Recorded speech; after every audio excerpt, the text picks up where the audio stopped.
コメット見たらこれ。めっちゃ強いよ。これはぜひ覚えて帰ってほしい、剣使いには。これね、これダルシム戦一番大きな発見だったかもしれない。これダルシムだけらしいっす、ちなみに。先生が見つけてくださいました。これ多分ダルシム戦一番でかい発見だった。これは。第3回ミリオンダラパンチ先生からのね、ネタがたくさんありまして、その中で、これは紹介しようと思え、全部じゃないんですけどね。でもほとんどかな、8割ぐらいは。で今回特にネタが多かったのが、ダルシムっすかね。ダルシムで連日やってたんで、ダルシム系のネタが多かったっすね。まず一つ目が、ダルシムのファイヤーは、見てから飛ぶと結構ダルシムは対処できませんよって話で、ファイヤーをね、撃ったら、こんな感じで対空が、見てから飛ぶと、対空間に合わないんですよ。通常の対空なんで、普通の隙のある飛び道具なのに通常の対空だから、これが間に合うと。で、ちょっと離れてると、間に合ったりもするけど、そういう場合は、ごめんなさい。これぐらいですかね。スカるよと。スカって射画台か、パニカンするんで、離れたところから飛ぶ場合は、対空されちゃうかもしんないけど、一応二択になりますよっていうことだね。これ、俺あんまできてないんだけど、これは多分、ダルシム戦結構重要なんじゃないかなと。ので、ただこれアーチだった場合は、引っかかっちゃうんですよね。多分この、ヨガーっつって飛ぶと、アーチは食らっちゃうんですよ。なので、丸い選択肢としてはですね、パリー構える。丸いのはこう、パリーを構えといて、こっちだったら走るみたいな。ファイヤーだったら止めて、こっちだったら走る。っていうのが丸そう。確定させるの結構むずいけど。丸いんじゃないかなと思います、これは。結構反応むずいけど、どっちか入れそうだなっていう時に、ファイヤー打ったらパリー構えて、上に向かって打ってたらそのまま走ると。そんなに、これ自体は、難しくないと思う。もちろんリスク少ないと思う。リスク少ないし、やっぱアーチの方がリターン高いから、通った時にね。設置だから、ファイヤーと違って、ライン上がるし、多分本当に打ちたいのこっちだから、これ咎めるっていうのはこっちの方がいいんじゃないかな、と思いました。ほいで、これ結構俺が困ってたやつなんだけど、コメットね。これが結構強いんだけど、何が強いかと言いますと、結構負けるんですよね、粉塵が。浮いたやつ足してても、結構負けちゃう。これ結構厄介なんですよね。あと、スカったらもう一大事なんで。これは、どうするかっていうと、これらしいですね。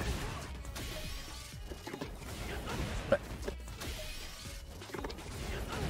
着地でパニカンとかにもなるんで。コメット見たらこれ。着地の隙自体は結構あるから、コメット見たらこれ。これもね、俺できてないんだけど、めっちゃ強いよ。これはぜひ覚えて帰ってほしい、剣使いには。俺もできてねえけど。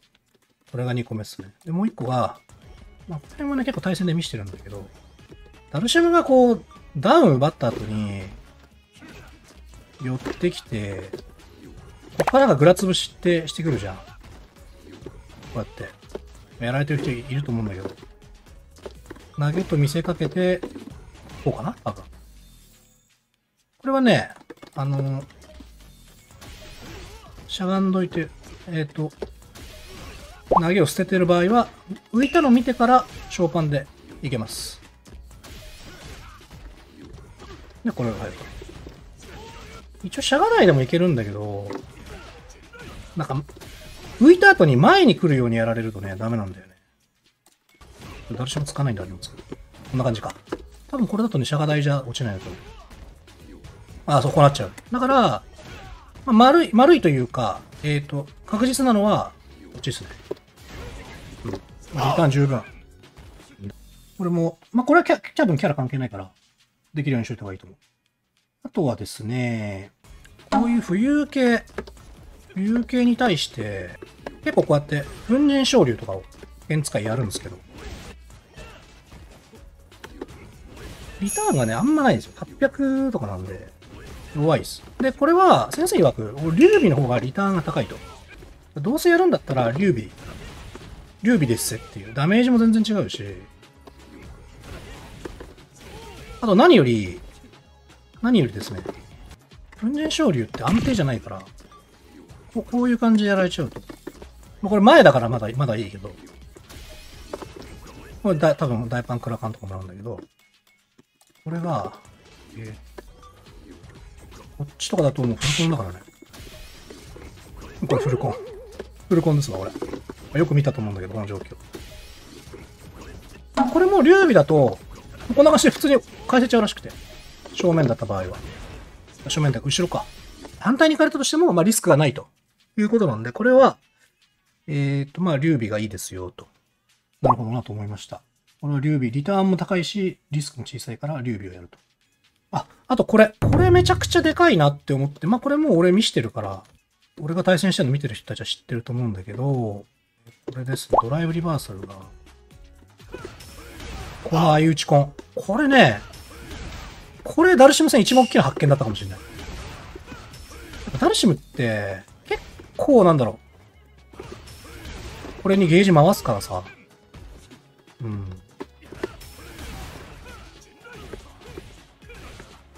大パンとか中足の先端から、リレー波動ね。一瞬待って波動拳。打つと、この現象が起きると。中足の場合は最速でいいのかな。うん。これダルシムだけらしいっす、ちなみに。先生が見つけてくださいました。これはね、ちょっと D リバ困ってるんですけど、どうしたらいいですかねっていう質問をしたら、これが出てきた。いいの見つけました、つって。うん、これ他のキャラでもできるらしいよ。だから探して、飛び道具持ってるキャラだったら、なんかみんなあるっぽいよ。レシピが。竜でも、ガイルでも、ジュリでも、あとなんだっけ。うん、なんかとにかくみんな持ってるっぽい。ダルシム限定だから、いや、分かっててやってると思うけどね。D リバを弱くするっていう。受けのキャラだから、あえて D リバ弱くしてるっていうのはあるかもしれない。なんか、なんだっけ、いや、スト5でもね、そういうのあったんだよね。このキャラの D リバ弱いみたいな。受けが強いキャラの D リバはちょっと弱めにしてやったりっていうのはあった気がする。インパクト怖い。そういう場合でも大パン止めとけばいいから。さすがに分のいい駆け引きだと思うよ。インパクトがね。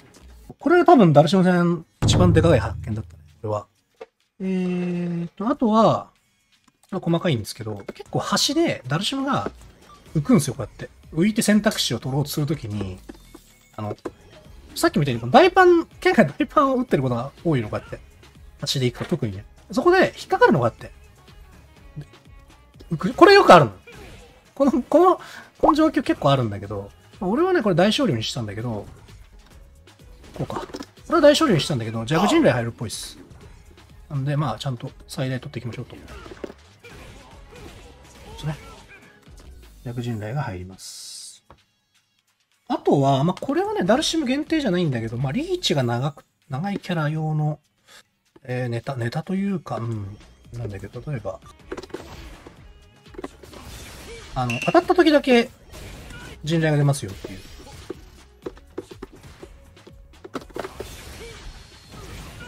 こんな感じで。むずい。こんな感じで。何も振ってないと出ないんだけど、この暗い判定が前に出た時に、キャンセルができるから、陣雷まで出て繋がるよっていうネタです。ネタっつうか、まあ、非常に強いよね。まあ、離れすぎてるとこうなっちゃうんだけどね。だからどっちかっていうとダルシムとかよりも、JP とかで、こういう技かな。これ結構強いじゃん。結構むずいよ、差し返し。まあ、差し返しできるわけないけど。結構困るんだけど、こういうのも、こんな感じで、噛み合うと陣雷当たるよと。暗い判定が前に出る系の技にはこれができる。とりあえず、ゲージ2本あるときは、で、これがの距離のときは毎回陣雷仕込むっていうのが多分セオリーになる。とりあえず入れとくっていうあるかもしれないから。あと一応 SS リーダーもいけるっぽいね。こんな感じで。カサタイだけどね。そう、キャンセル量短いから、そう。当たった時だけ出るっていう。当たってないと、どうなるかっていうと、出ない。あ、これ出るか。出ない。出ないですよ。こんなぐらい近い出ちゃうんだけど。これぐらいだと、出ない。密着でだからキャンセルするような感覚でやるのかな。そうそうそう。当たった時だけ出る。